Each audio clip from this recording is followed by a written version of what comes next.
और आखिर में मैं एक बात और कहना चाहता हूं जज साहब कि ये लोग मंदिर की जमीन के ऊपर नाजायज कब्जा करके बंदर बांट कर रहे हैं और लोगों से नाजायज वसूली कर रहे हैं। मंदिर की जमीन किसकी है? ये पब्लिक की जमीन है। कभी यहाँ मेले लगा करते थे, आज स्कूल बन गए, यानी कब्जा हो गया। हाँ बिल्कुल कब्जा हो गया और अपने मेंबरों को ये हॉस्पिटल बना के दे रहे हैं, बहुत कुछ दे रहे हैं और खा रहे हैं मिलके।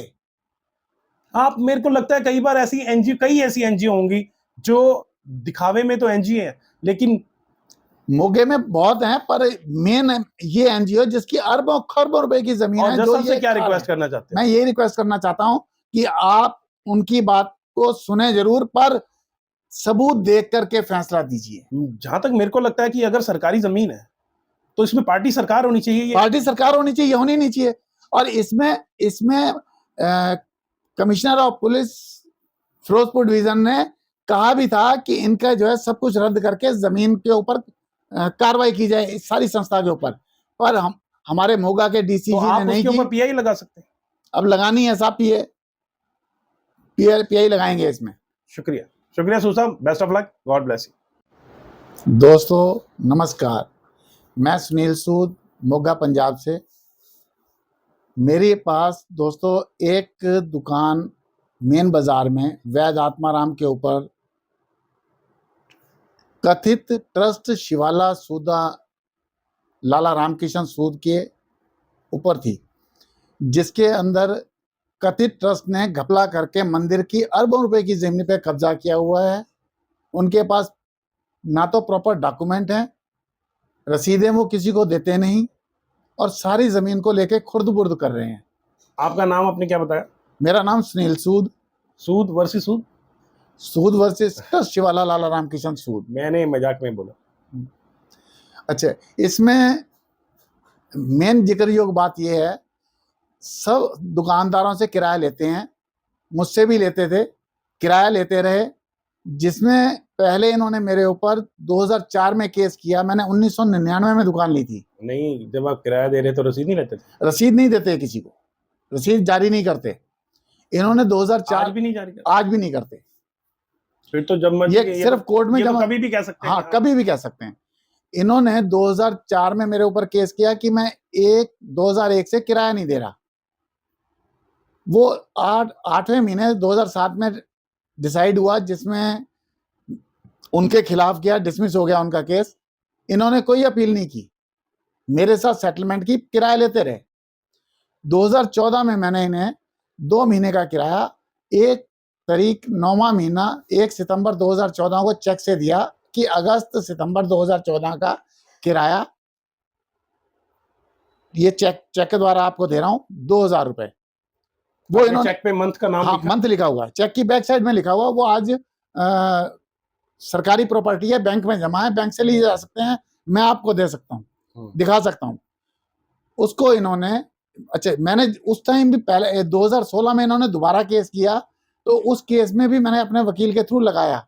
अच्छा, जब ये पेमेंट लेके जाते थे, नहीं, 2016 में इन्होंने केस किया था, क्या इन्होंने 2007 की जजमेंट साथ लगाई थी? नहीं, इन्होंने कुछ नहीं लगाया। उसमें बताया था कि नहीं, इन्होंने कुछ नहीं बताया। मैंने बताया इनको कि 2004 में आपने केस किया था, तो ये डिसाइड हुआ कैसे। फिर इन्होंने 2004 पहले 2016 में भी 2001 से किराया मांगा था। उसके बाद इन्होंने किराया मांगना जो बना के दिया वो 9वें महीने के बाद से दिया। 1/5/2004 से 1/5/2004 से बाद का किराया मांगा। और माननीय जज दीप्ति गुप्ता जी ने, जो उस टाइम रेंट कंट्रोलर थी, मेरे साथ कितना बड़ा धोखा किया। मेरी फाइल में से चेक की फोटोकॉपी गायब। मैंने कॉल रिकॉर्डिंग, वीडियो रिकॉर्डिंग दी कि कई बार मेरी दुकान से पैसे लेके जा रहे हैं, कैमरे लगे हुए थे, मेरे ऑडियो वीडियो कैमरे थे मेरे पास। ओके, उसमें रिकॉर्डिंग होती थी, बकायदा विद आवाज साउंड थे। मेरे वकीलों ने मिलके दूसरे वकील के साथ सब गायब। वो कोर्ट, उस टाइम वो कोर्ट डॉक्यूमेंट था? हाँ, कोर्ट डॉक्यूमेंट थे, कोर्ट में मैंने दिए हैं, मैंने खुद जाके दिए हैं। पर आपने दिए हैं क्या? उन्होंने कोर्ट ने मेंशन किया वहां पे? देखो, ये मुझे नहीं पता, क्योंकि मुझे फाइल नहीं मिली पूरी। मैं दोबारा फाइल अप्लाई की है, बकायदा कानूनी तौर पे अप्लाई किया। 2 नंबर में नहीं ले रहा हूं मैं 1 नंबर में दोबारा अनसर्टिफाइड कॉपी। मैंने सुना आपने वहां पे कॉपी एजेंसी में जहाँ पे के वीडियो कॉपी एजेंसी में मैंने इसलिए किया कि कॉपी एजेंसी में मैंने अभी रिसेंटली 1 महीना पहले अप्लाई किया था। नए नए केस का, जो रिकवरी का केस डाला हुआ है, उसमें मैं जो फाइल मांग रहा था, मुझे फाइल नहीं दे रहे थे पूरी। मैंने लिख के दिया पूरी फाइल दो मुझे, अनसर्टिफाइड कॉपी नहीं दे रहे थे। और फिर जिन वकीलों के थ्रू मेरे साथ गलत हुआ, उन्हीं वकीलों के मुंशी मेरी फाइल के साथ खेल रहे थे, अंदर से कुछ कर रहे थे। यानी जैसे पहले हाँ, डॉक्यूमेंट जैसे पहले हुआ, आपको डर था कि हाँ, फिर ना हो। हाँ। मैंने अंदर कॉपी ब्रांच के अंदर खड़े होके ही स्टिंग ऑपरेशन किया। बाई चांस माइक ऑन नहीं रहा, बंदे तो आ गए। हाँ, बंदे आ गए। हाँ, मैंने उसकी सेशन जज मोगा, हाई कोर्ट, माननीय हाई कोर्ट को, माननीय सुप्रीम कोर्ट को ईमेल से भी सूचित किया, वीडियो साथ भेजी मैंने एक ईमेल के अंदर लगा के, बाई पोस्ट भी भेजी इनको कंप्लेंट, कोई कार्रवाई नहीं हुई। मुझे इसके बाद भी कॉपी लेने के लिए माननीय जज शिल्पी गुप्ता जी से रिक्वेस्ट करके कॉपी लेनी पड़ी। उनके हस्तक्षेप के बाद मुझे कॉपियां मिली। तो जिनकी आपने वीडियो बनाई उन्होंने जिनकी मैंने वीडियो बनाई, मुझे वहां धमकियां मिलती हैं आज भी। कल भी अभी धमकी दी, जो मुंशियों का जो हेड बना हुआ है वहां प्रधान है, उसने धमकी दी कि आपको जो ऊपर हमला करने के लिए तैयार हैं, आपको मार सकते हैं। कुछ सुनवाई नहीं होती। तो फिर भी रिपोर्ट तो देनी चाहिए सर, वो लेते ही नहीं। चाहे आप बाय पोस्ट भेज दो। बाई पोस्ट भेजता हूँ, मैं थाने में भी देता हूँ, मैं थाने में भी कंप्लेंट दूंगा, हाई कोर्ट भी भेजूंगा। देखिए, हम आपको एक सलाह देते हैं, आपको डे बाय डे वीडियो बनाना है अपना, ठीक है जी, ताकि जो है आप अपना बचाव खुद कर सकें। बिल्कुल करूंगा। देखिए, आज की डेट में अगर आपका कोई सच्चा साथी है तो वो है आपका मोबाइल, सोशल मीडिया। अदरवाइज आप जैसे कई लोगों को रास्ते में टपका दिया जाएगा, कोई पता नहीं लगेगा। अच्छा, इसमें एक और आपको जो भयंकर बात है, जज साहब का काम होता है, माननीय है वो, पर माननीय तभी हैं जब वो ठीक काम करें, अदरवाइज कोई माननीय नहीं है। हमारे टैक्सों की बदौलत ही उनकी सैलरी जाती है, उनके पास कोई ऊपर से सरकार नहीं देती। सिर्फ पैसे वाले कुछ रिश्वतें देके काम करा लेते हैं। अभी डीवाई चंद्रचूड़ साहब ने भी बोला कि हाँ, अभी जज कोई राजकुमार नहीं है, अपने आप को लोक सेवक समझो और लोक सेवा करो जितनी भी कर सकते हो। हाँ जी। अभी कल की बात है, कल 20 तारीख 7वां महीना 2024 को एक शख्स का केस था वहां, प्रीतपाल कश्यप वर्सेस गुरविंदर सिंह। उसमें वकील है मिस्टर विनय कश्यप। वो है कथित ट्रस्ट शिवाला लाला रामकिशन सूद के ही बहुत बड़ी प्रॉपर्टी पे काबिज, गौशाला बना के उसका सब खा रहे हैं, खुल के खा रहे हैं, और कोई रोकने वाला नहीं है। जज साहब ने साफ कहा उसके प्रीतपाल कश्यप के गुरविंदर सिंह के केस में कि ये विनय कश्यप का पर्सनल केस है, मैंने डिसाइड करना है, मैं 2 दिन का ही टाइम देना है। मतलब आज संडे है, संडे का टाइम दिया, मंडे को आ जाओ, फाइल निकलवानी है, उस आदमी ने करनी है, अनपढ़ आदमी है, वो कहाँ जाएगा। हमारी संस्था के पास आया, हम लोग उसके साथ खड़े हैं और इसमें देखते हैं हम क्या कर सकते हैं, उसके साथ करेंगे भी। अच्छा, वो पिछले केस बारे में? अच्छा, मेरा जो पिछला केस था उसमें मेरी जो जितने डॉक्यूमेंट लगे, मेरे वकीलों ने दूसरे वकील के साथ मिलकर गायब किए, कैसे किए मुझे नहीं पता, पर आज मेरी फाइल में नहीं है। तो रिस्पॉन्सिबिलिटी किसी की फिक्स? ये रिस्पॉन्सिबिलिटी माननीय जज साहब की थी, फाइल में लग गए तो जाने मिलने चाहिए, या उस क्लरिकल स्टाफ की थी, या क्लरिकल स्टाफ की थी। अच्छा, अब इस केस में क्या हो रहा है मेरे साथ, मैंने उस केस का फैसला क्या हुआ? उस केस में जो मेरे खिलाफ फैसला कर दिया कि मैंने जो 1/9/2014 को चेक से पेमेंट दी थी, जज साहब ने अपने फैसले में लिख दिया कि मैंने 1/9/2004 तक पेमेंट दी है। उसके बाद हर साल 10% बढ़ा के किराया मेरी तरफ लगभग 5 लाख रुपए की रकम खड़ी कर दी। जब मेरे खिलाफ केस हो गया, मैंने दुकान खाली कर दी, चाबियां उनको दे दी। पर कई तो खाली नहीं करते। कई खाली नहीं करते, लड़ते हैं, मैं लड़ा नहीं, मैं डिप्रेशन में चला गया, मैंने चाबियां दे दी। और जो उनका वकील था सुनील जायसवाल, मैंने उसके चैम्बर में बैठ के लिखा पढ़ी हुई, जो भी पैसा देना था दिया, सब कुछ ओके कर लिया, चाबी ले ली। पर लॉकडाउन के दौरान उन्होंने दोबारा से मेरे ऊपर रिकवरी का केस डाल दिया। अब रिकवरी के केस में मैंने वही बातें फिर उठाई कि मैंने 1/9/2014 का चेक दिया, चेक से पेमेंट दी है। मैंने ऑर्डर 6 रूल 17 के अंतर्गत एक एप्लीकेशन दी पिछले साल, जिसमें मैंने चेक की आगे पीछे की फोटो कॉपी वगैरह सब कुछ दिया। और साथ में मैंने, क्योंकि मैं वकील नहीं हूं, मैं इन पर्सन लड़ रहा हूं, आज मुझे कानून का ज्यादा नहीं पता। आपको नहीं लगता कि देश में सभी लोगों को इन पर्सन लड़ना चाहिए? बिल्कुल, देश में सभी लोगों को इन पर्सन लड़ना चाहिए, क्योंकि आप जज के सामने जाके अपनी सच्चाई बयान कर सकते हैं। और दूसरा, सॉरी मैंने आपको, आप बोलिए प्लीज। अगर आप वकील के थ्रू जाते हैं तो वकील आपको कहता है आप बाहर बैठो, आवाज लगेगी तो मुझे बुलाना, आपका दिन खराब होता है। अगर आप इन पर्सन लड़ रहे हो तो आप जाके जज के सामने सीधा करोगे जो करना है। मैं करता हूं आज, पर आप कितना पढ़े लिखे हो? मैं सिर्फ 8वीं पास हूं जी। 8वीं पास होकर आप अपना केस लड़ रहे हो? बिल्कुल लड़ रहा हूं जनाब। अगर आप जीत गए तो मिसाल नहीं होगा? बिल्कुल होगा मिसाल। मैंने एक जगह पढ़ा था कि एक चाय वाले ने स्टेट बैंक ऑफ इंडिया के वकील को हराया था एक बार। जनाब मैं जीतूंगा तब जब माननीय जज पक्षपात ढंग से पूर्ण जो है फैसला नहीं करेंगी। आज की तारीख में जो मुझे लग रहा है, क्योंकि विनय कश्यप मेरे केस में भी मैंने देखा 2-3 बार अदालत में था, और ये क्योंकि ये ट्रस्ट शिवाला सूदा का जो है मिली भगत का आदमी है, तो उसकी वजह से मेरे केस में भी नहीं होगा। आज भी यही हो रहा है। मैंने इन्हें 2014 जो अब केस रिकवरी का किया है, इसमें मैंने चेक किया, एप्लीकेशन लगाई ऑर्डर 6 रूल 17 के तहत, जिसे मैंने चेक किया, सब बताया, और जज साहब ने इसमें क्या कह के खारिज कर दिया कि 2000 रुपए आपके टोटल में से 5 लाख में से लेस कर दिए गए हैं। 5 लाख में से लेस नहीं होंगे। 2014 का अगस्त सितंबर का किराया था वो। तो आपने इसकी अपील नहीं डाली हाई कोर्ट में? इसकी नहीं, अभी नहीं डाली, अब मैं करूंगा, आगे अपील भी डालूंगा। इसके लिए मैंने फिर एक और एप्लीकेशन दी ना, जो ऑर्डर 6 रूल 17 मैंने दिया था, उसके साथ मैंने रिटर्न बहस दी पिछले साल 8वें महीने 2023 में, और 9वें महीने 2023 में मैंने रिटर्न बहस ईमेल की लिख के, जिसमें मैंने लिख के भेजा कि मैं पेन ड्राइव में 65B के सर्टिफिकेट के साथ आपको कॉल रिकॉर्डिंग दूंगा, जो मैंने दी अब। और उसको भी जो खारिज क्या कह के किया जा रहा है कि मैंने ऑर्डर 6 रूल 17 में जिक्र ही नहीं किया इसका। मैंने बहस में तो जिक्र किया, जब मैं बहस में जिक्र कर रहा हूं सब कुछ है, और फिर उस कॉल रिकॉर्डिंग में जो जिसने मेरे ऊपर 2016 में केस किया था, ट्रस्ट के उसी आदमी की बातचीत है।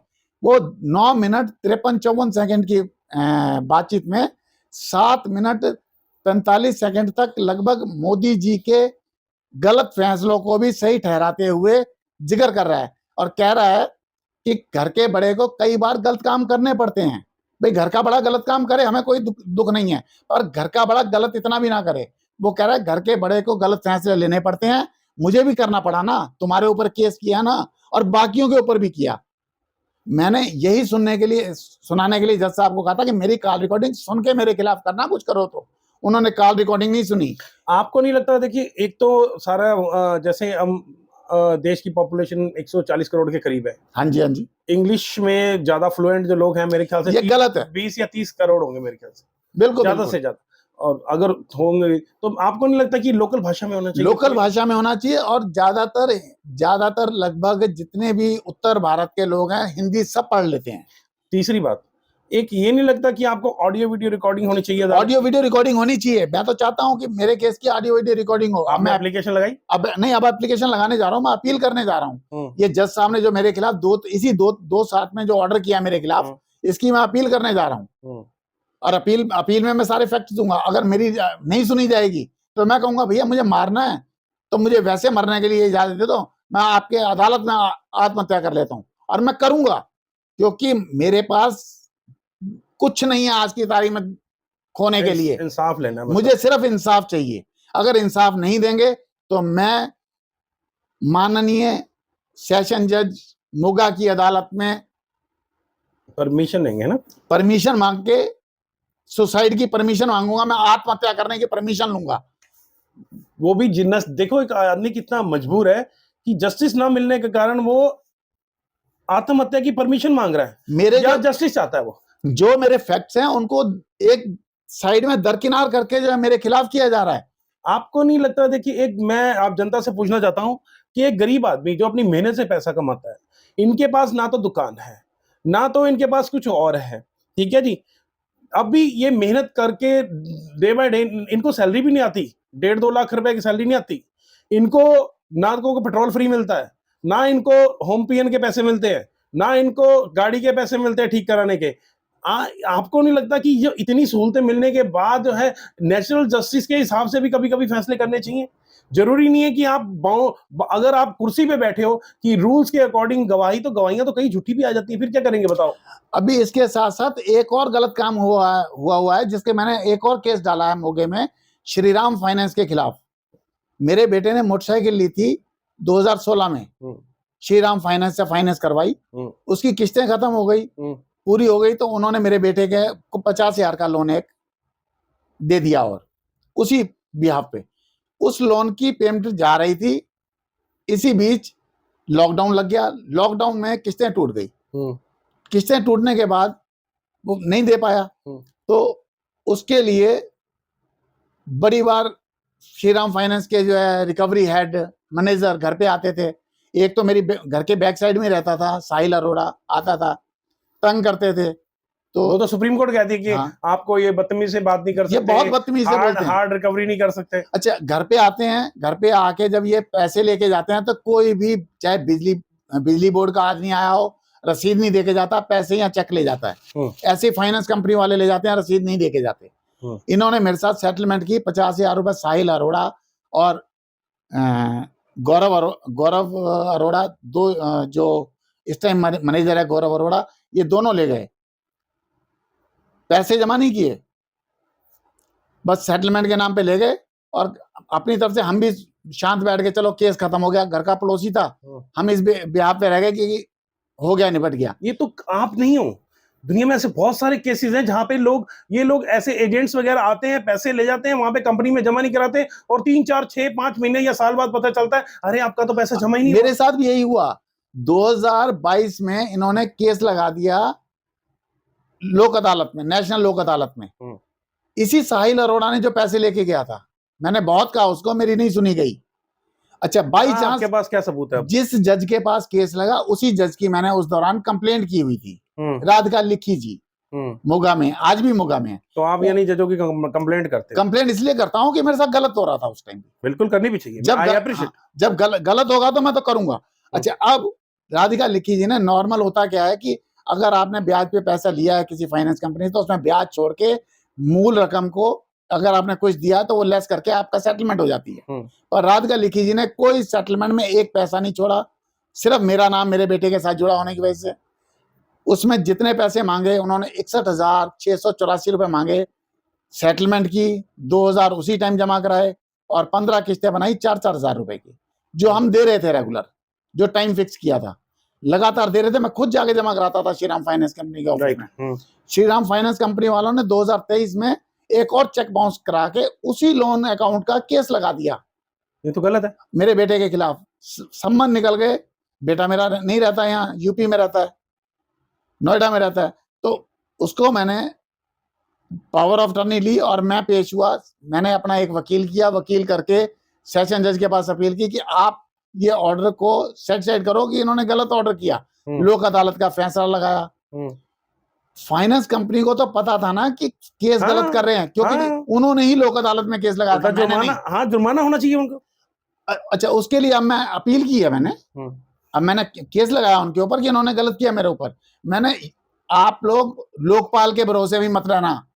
मैंने रिजर्व बैंक के लोकपाल को बहुत बार ईमेल से और वैसे सूचित किया, मुझे कोई इंसाफ नहीं मिला। उन्होंने कहा आपको जो है केस निपटा दिया गया, आपने पैसे दे दिए, केस खत्म। इसका क्या मतलब? वो मेरे घर से 50,000 जो ले गए उसका कोई कहीं जिक्र नहीं, मेरे पास एविडेंस नहीं है 50,000 का। 50,000 लिखे बिना मैंने बाकी जो दोबारा मांगा, एक ही केस 2 बार, तो वो कानूनी तौर पे मांग रहे हैं अदालत में। आपको यहाँ पे मैं आप सबको, जितने भी लोग इसको देखेंगे, मैं ये आपको सुझाव देना चाहूंगा कि बिना रसीद के आप किसी भी एजेंट को पैसे मत दो। और जब भी आप रसीद लेते हो तो आप रसीद के ऊपर भी ट्रस्ट ना करो, रसीदें भी गलत छपवाई जा सकती हैं। आप अपने बैंक को बोलो जाके, और वो हो सके तो पैसे देते वक्त उसकी वीडियो रिकॉर्डिंग करो, उसकी वीडियो रिकॉर्डिंग करो, सब कुछ हो। चलो, ये तो गलत हुआ मेरे साथ, ये मैं लड़ भी रहा हूं और लड़ूंगा भी, मैं छोड़ूंगा नहीं किसी को। अच्छी बात है। इसमें अब जो माननीय जज फिलहाल हैं शिल्पी गुप्ता जी, उन्होंने गलत ऑर्डर किया, उस ऑर्डर को चैलेंज कर रहा हूं। अगर मेरी माननीय जज साहबा से दरखास्त है कि कृपया आपने विवेक से फैसला कीजिए, किसी के हक में या किसी के खिलाफ करने से डॉक्यूमेंट देख के मेरे खिलाफ कर दीजिए सारा, मुझे कोई दिक्कत नहीं है। हाँ। आपने माननीय जज साहब मुझसे पूछा था कि मैंने किराया देना कितना है, तो मैंने आपको स्पष्ट कहा था कि मैंने 2016 तक दिया हुआ है, 2018 में केस डिसाइड हुआ, 2 साल का देना है। आपने कहा कि इनसे कंप्रोमाइज कर लो, मैं तैयार था, दूसरी पार्टी तैयार नहीं हुई। जो मैंने देना है, मैं आज भी मानता हूं देना है मैंने, पर गलत नहीं देना। गलत मेरे साथ होगा तो मैं आपके साथ गलत करूंगा। कानूनी गलत करूंगा। हाँ, किस तरह से गलत करेंगे आप? मैं कंप्लेंट करूंगा, रिटर्न में दूंगा सब जगह। मैं अभी हाई कोर्ट, क्योंकि सुप्रीम कोर्ट सब एक्चुअली जगह पता क्या है, डालूंगा। कुछ लोग ना, जैसे आपने बोला गलत करूंगा, सो दैट कई लोग ना इसको गलत भाषा में ले जाते हैं, गलत करूंगा। नहीं, तो मैंने गलत वैसे नहीं कुछ करना, क्योंकि देखिए हाँ, इसीलिए मैंने आपसे एक्सप्लेन करवाया। हाँ, मेरे हाथ काम नहीं करते, टूटे हुए हैं, मैं वजनी चीज नहीं उठा सकता, हाँ, किसी को मार आपकी नहीं उम्र सकता। कितनी है? मेरी उम्र 62 साल है। सीनियर सिटीजन में आ गए आप। मैं सीनियर सिटीजन हूँ और मुझे इस उम्र में जाके परेशान होना पड़ता है अदालतों आपको में। पता सीनियर सिटीजन के लिए वहां पे एक स्टेटमेंट भी जाती है। मुझे नहीं पता इस बारे में। आप सेशन जज के पास पेश कीजिए कि आप सीनियर सिटीजन के आपके पास केस, आपकी वहां पे जाती, स्टेटमेंट जाती है, तो आप मेरा केस सीनियर सिटीजन में क्यों नहीं डाल रहे हो? मैं करवाता हूँ ये। और आपको फर्स्ट प्रेफरेंस भी मिलनी चाहिए, क्योंकि पर ये जज जो हैं, ये जब ऐसे दूसरे वकीलों से और पैसे वालों की बातें सुन के फैसले करेंगे तो गलत होगा। तो मैं पहले तो सबसे पहले मैं सूद साहब आपकी हिम्मत को अप्रिशिएट करता हूँ कि आप 8वीं पास हो, लेकिन आपने हार नहीं मानी, खुद केस लड़ने का फैसला किया। बिल्कुल बिल्कुल सर। ठीक है ना, और भगवान आपको जीत दिलाए।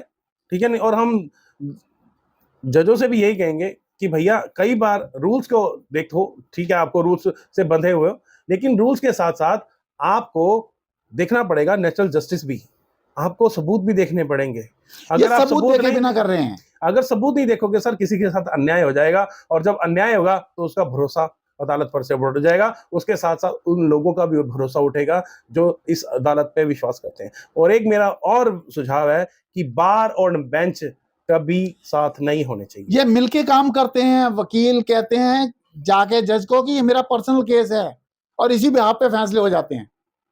फेस वैल्यू तो चलती है। नहीं, फेस वैल्यू होनी चाहिए, पर होनी उसके चाहिए। हक में नहीं। Why? नहीं, फेस वैल्यू ये है कि सीनियर वकील है तो सिर्फ इतना कि रिस्पेक्ट, हाँ, रेस्पेक्ट होनी चाहिए, ना कि फेस वैल्यू। हाँ, ना कि ये हाँ, कि उसके हक में जाना चाहिए। इस बात हाँ, पे, इस बात पे हक है नहीं। ठीक। जो आपका कानून है, जो आपके हाँ। एविडेंस है, सबूत है, सबूतों के आधार पे किसी के भी हक में तो जाए, किसी के अब जो खिलाफ है आप अपने सोशल मीडिया पे रोज वीडियो बनाएंगे? बिल्कुल रोज बनाऊंगा मैं वीडियो। जो आपके साथ होगा आप बताएंगे? बिल्कुल रोज बनाऊंगा। अगर आपको कोई मक्खी भी धमकी देती है तो भी आप बताएंगे? बिल्कुल, जो कुछ होगा मैं बिल्कुल रोज की रोज इसको अपडेट शुक्रिया। करूंगा। आज से रोज मेरा जो है। शुक्रिया सूद साहब, और आपकी हिम्मत को सलाम।